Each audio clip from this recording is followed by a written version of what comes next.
Hello, my name is Maaike, a nurse at Medical Center Kinderwens, and I will tell you how to use the Ovaleap pen. In our clinic you will get the empty pen.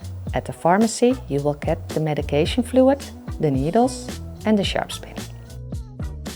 Before using the pen, please wash your hands. Then you take the lid off the pen and turn off the ampule case. Turn the swivel collar all the way up to use the black bezel. Put the medication ampule in the case.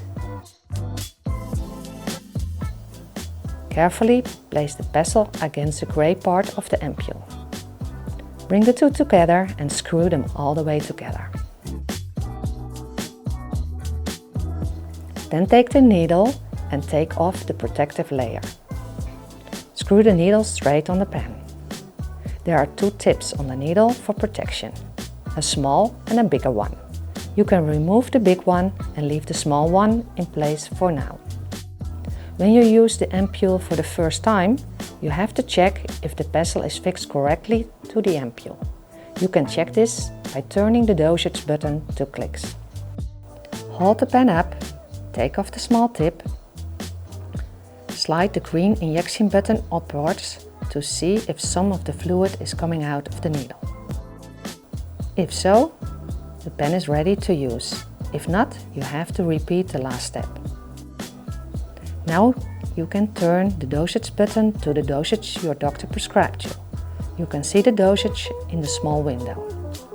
If you turn past the correct dosage, you can press the correction button at the bottom of the pen.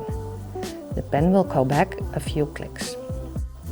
When you set the dosage correctly, you can inject yourself subcutaneously, for example in your belly or upper leg. You take a skin fold and put the whole needle in your skin. Then slide the injection button downwards and you can see the dosage button turning backwards. When this button has stopped turning, wait for 5 more seconds. Let go of your skin fold and retrieve the needle. It is okay if you see a drop of fluid or blood.